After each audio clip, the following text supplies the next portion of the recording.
Assalamualaikum warahmatullahi wabarakatuh. Salam sejahtera untuk kita semua. Tabiun. Yang terhormat Ibu dosen pengampu Ibu Dwi Marisa Effendi Eskom MTI. Dan yang kami hormati rekan-rekan mahasiswa kelas CSK 2102 yang selalu semangat mengikuti perkuliahan. Puji syukur kami ucapkan kepada Allah Subhanahu wa Ta'ala yang telah memberikan rahmat dan karunia-Nya sehingga makalah yang berjudul Deadlock dapat diselesaikan dengan baik. Tidak lupa sholawat dan salam semoga terlimpahkan kepada Rasulullah Muhammad SAW, keluarganya, sahabatnya, dan kepada kita selaku umatnya. Amin ya robbal alamin. Pada kesempatan ini saya akan menyampaikan hasil pembahasan tugas kelompok yang akan dipresentasikan, yaitu mengenai makalah mengenai deadlock yang sering kita dengar terutama dalam istilah komputer, sistem operasi pelaksanaannya yaitu deadlock. Sering kita dengar. Kenapa itu deadlock? Apa itu deadlock? Kita akan beranikan diri kelompok ini untuk mendiskusikan dan menyampaikan, membahasnya. Mudah-mudahan yang disampaikan kelompok ini bermanfaat untuk kita semua sebagai pengetahuan, dasar pengetahuan. Kita jadi tahu apa itu deadlock dan bagaimana cara menanganinya, mengatasinya supaya tidak terjadi deadlock. Untuk itu saya mohon izin dan permisi kepada Ibu Dwi dan rekan-rekan mahasiswa semuanya. Materi yang akan disampaikan oleh kelompok kami yaitu satu, pengertian deadlock yang akan disampaikan oleh rekan kami Dewi Purnawati. Yang kedua, ilustrasi deadlock yang akan disampaikan oleh rekan kami Ayu Irmawati. Yang ketiga, penyebab terjadinya deadlock oleh rekan kami Anggita Syafitri. Dan yang keempat yaitu penanganan deadlock yang akan disampaikan oleh rekan kami Arya Ramadan.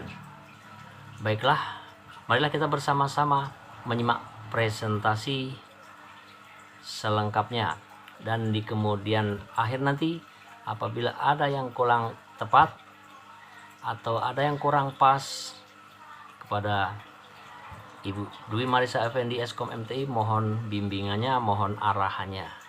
Dan kepada rekan-rekan mahasiswa mohon masukannya supaya ke arah yang lebih baik lagi.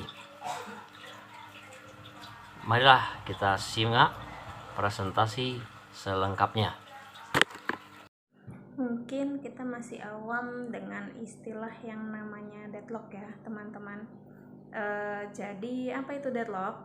Deadlock adalah keadaan di mana dua atau lebih proses saling menunggu, meminta resource untuk waktu yang tidak terbatas lamanya.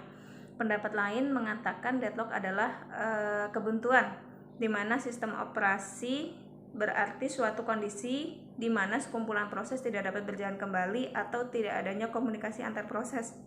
Definisi lainnya mengatakan bahwa deadlock itu adalah sekumpulan proses yang terblok, yang tiap proses tersebut memegang sumber daya dan menunggu untuk mendapatkan sumber daya yang dipegang oleh proses di dalam kumpulan tersebut. Deadlock itu juga merupakan efek samping dari sinkronisasi, di mana dua variabel digunakan oleh dua proses. Analoginya seperti ketika terjadi kemacetan parah. Apabila tidak ada yang mau mengalah, maka tidak akan teruraikan macetnya. Nah, dari beberapa pendapat di atas, bisa kita simpulkan bahwa deadlock adalah keadaan di mana sejumlah permintaan yang tidak bisa dijalankan oleh sumber daya karena permintaan tersebut saling tunggu-menunggu. Untuk paparan selanjutnya akan dibacakan oleh teman saya, Ibu Ayu. Saya melanjutkan materi mengenai ilustrasi deadlock. Penyebab utama terjadinya deadlock adalah terbatasnya sumber daya yang akan digunakan oleh proses-proses. Tiap proses berkompetensi untuk memperebutkan sumber daya yang ada. Jadi, deadlock berhubungan erat dengan tersedianya sumber daya dari komputer. Berikut contoh deadlock dalam kehidupan sehari-hari. Deadlock dapat dianalogikan dalam kondisi ketika sedang mengerjakan tugas di mana terdapat orang yang berperan sebagai notulis dan 2 orang bertugas mendiktekan hasil diskusi yang sudah selesai dikerjakan dan harus diketik. Ketika kedua orang pendikte secara bersamaan mendiktekan sesuatu kepada notulis, maka notulis akan kesulitan untuk memilih yang mana yang harus dituliskan terlebih dahulu.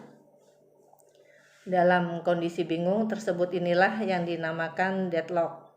Solusinya adalah notulis dapat meminta kepada pendikte untuk membacakan secara bergiliran, atau jika memang harus bersamaan, maka keputusan yang tepat adalah mengorbankan salah satu pendikte, jadi hanya satu pendikte yang didengar oleh notulis.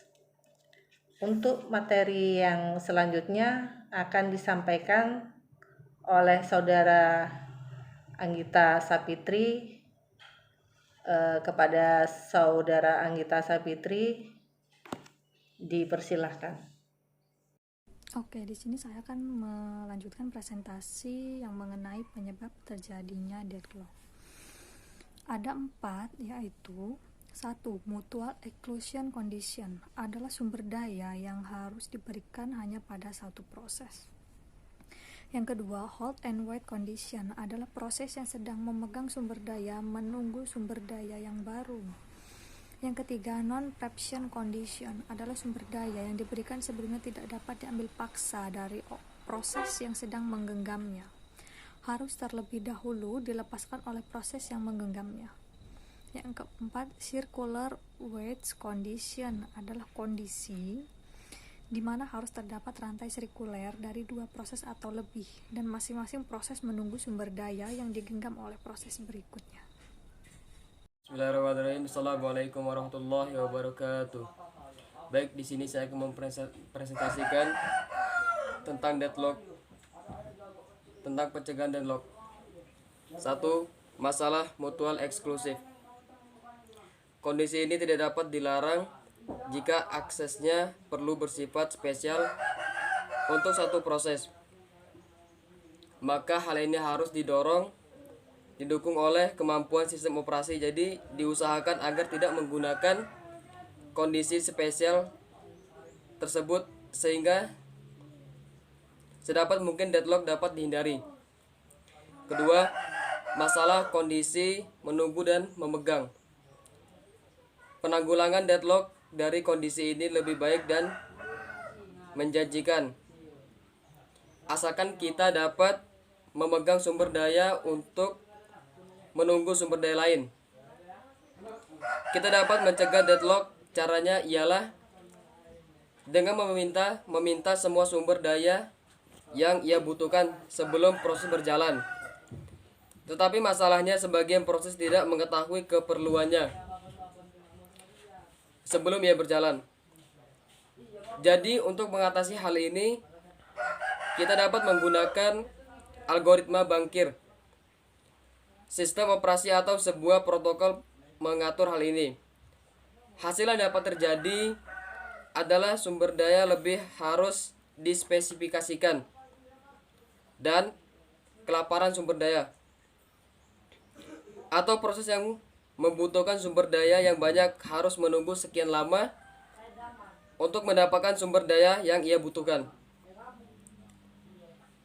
Ketiga, masalah tidak preemption.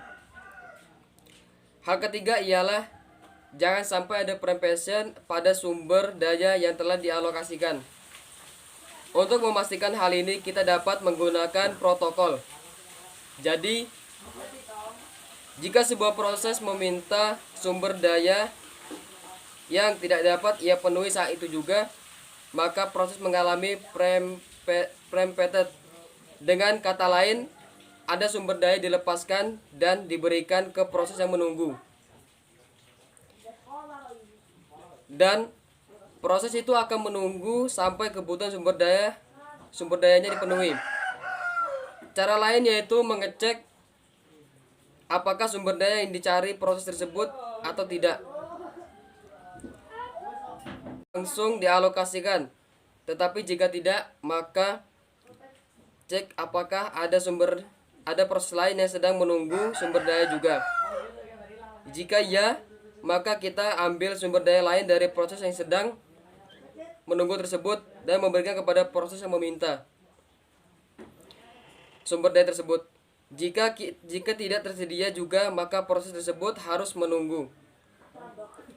Dalam menunggu, beberapa dari sumber dayanya dapat saja diperempet jika ada proses yang memintanya. Cara ini efektif untuk proses yang menyimpan dalam memori atau register. 4. Masalah lingkaran tunggu. Masalah ini dapat ditangani oleh sebuah protokol yang menjaga agar sebuah proses tidak membuat lingkaran siklus yang dapat mengakibatkan deadlock dengan cara memberikan penomoran kepada sumber daya. Dan bila suatu proses meminta sumber daya lagi, maka ia hanya dapat meminta sumber daya yang nomornya lebih tinggi dari yang ia minta sebelumnya. Bab 3, penutup. Kesimpulannya, deadlock adalah kebutuhan di dalam sistem operasi, berarti suatu kondisi di mana sekumpulan proses tidak dapat berjalan kembali atau tidak adanya komunikasi antar proses. Pada sistem, kebanyakan permintaan sumber daya dilakukan sebanyak sekali saja. Sistem sudah harus dapat mengenali bahwa sumber daya itu aman atau tidak. Dalam arti tidak terkena deadlock. Setelah itu baru dialokasikan. Pada deadlock, sistem dilakukan dengan cara memastikan bahwa program memiliki maksimum permintaan. Dengan kata lain, cara sistem ini memastikan terlebih dahulu bahwa sistem akan selalu dalam kondisi aman, baik mengadakan perintah awal ataupun saat permintaan sumber daya tambahan. Sistem harus selalu berada dalam kondisi aman. Saran, gunakanlah komputer secara benar sesuai dengan kebutuhan saja, karena bisa menghindari terjadinya deadlock. Baik, sekian presentasi dari saya dan dari kami semua. Jika ada salahnya kami mohon maaf. Saya akhiri, wassalamualaikum warahmatullahi wabarakatuh.